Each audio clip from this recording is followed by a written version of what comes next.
Maraming salamat po, Ginoong Pangulo. Nais ko lamang pong kunin ang pagkakataon nito bilang parlamentaryong pagsisiyasat po. Sa naganap nito bilang parlamentaryong pagsisiyasat po. Sa naganap po di ito, sapagkat Ginoong Pangulo, ako po'y naguguluhan. Sapagkat dito pong nakaraang Huwebes, meron pong naglabas na isang journalist ito, isang istasyon, na sinasabi na ako daw po ay nagngat-ngat dito sa loob ng Senado. Ito po ay ano po yung middle finger po. Habang tayo daw po ay nagsasagawa ng lupang hinirang, nagpa-flag ceremony, ako daw po ay nagngat-ngat. At ito po ay naging malaking issue. Ako po ay nagtataka, Ginoong Tagapangulo, sapagkat noong pong dati, na binigyan ako ng issue na isang chismis, naglabas po kaagad ang ating Sergeant of Arms ng report at binigay niya po kaagad sa media. Ito po, wala pong kahit na sino ang nagpapaliwanag na hindi ko po ginawa. Ang tanong ko po, meron po ba tayong tinititigan sa tinitingnan dito? Kasi napakabigat po ng akusasyon na ito sa harapan po ng ating bandila. Ako po yung magngangat-ngat.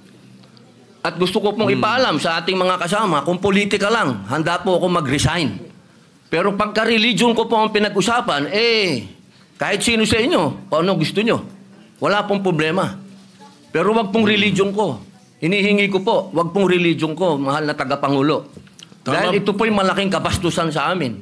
Ito po, ang sinisip na ko po, ito po yung nag-iisang Diyos. Dito po nakasalalay ang aming pananampalataya. Handa po kaming magpakamatay para dito. Sana po wag pong gamitin ito para siraan ako. Dahil sinasabi ko po, mahal na tagapangulo, kung gusto niyo ako mag-resign, ngayon na, kung gusto ninyo. Wag niyo akong siraan.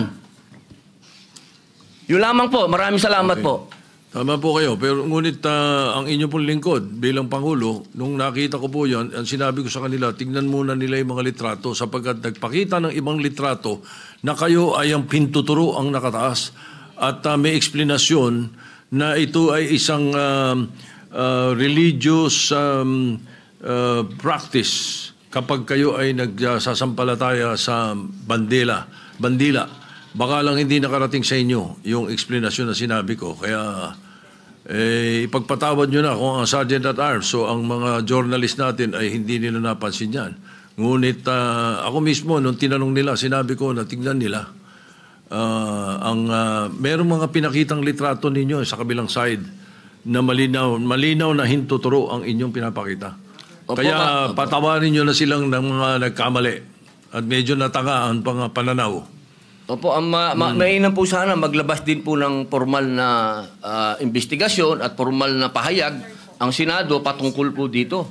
Kasi, Ginoong Pangulo, yung lumabas pong mga, meron pang parang dinoktor pa Meron pong, malabo yung isang litrato Meron pong nilabas sa apology ang Rappler sa inyo. Opo. Na ito ay mali ang pagkakasabi nila na kayo ay merong ginawang tawag niyo po, ingat-ngat. Opo. Alam niyo po, Ginoong Pangulo. Humingi ng tawad sa inyo. Ayan, Opo, pero napakainam po kung manggagaling po sa Senado sapagkat marami naman pong camera dito ang magsasabi na hindi ko po ginawa yan. Hindi ko po magagawa yan. Tama. Napakalaking pambabastos po niyan. Hindi ko po magagawa, Ginoong Pangulo. Ako na mismo bilang bilang Senate President o tagapangulo ninyo, ako na nagsasabi na hindi ninyo ginawa yan.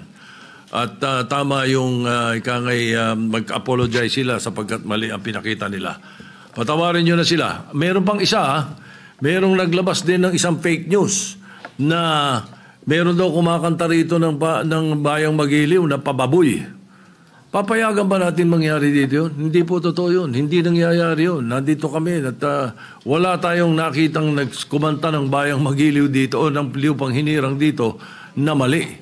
Kaya dapat nag-iingat ang ating mga netizens na ibang napakahusay ng mga netizens natin kung tutuusin Pero may mga ilan nakakasingit talaga ng mga fake news na ganyan.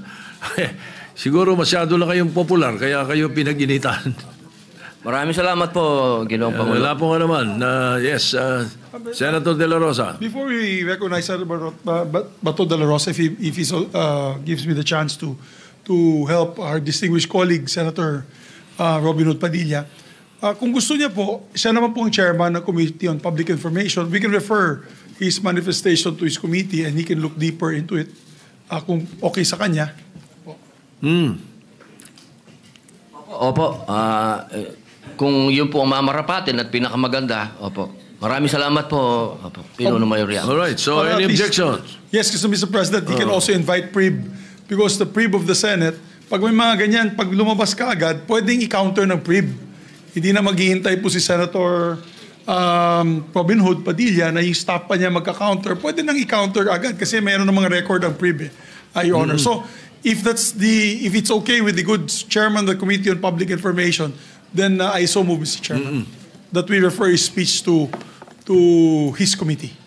All right, any objection? Chair hears none.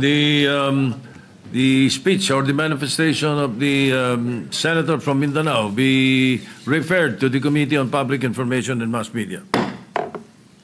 Senator De La Rosa is recognized. Thank you, Mr. President. Mr. President, since nabanggit mo na rin na yung pagpangalaga sa lahat ng miyembro ng Senado ay isang tungkulin ng Senate President. I just would like to bring to the attention of the Senate President. I came across with the news na when the Senate President was asked by a certain Christian Esguerra regarding the minority taking up the question about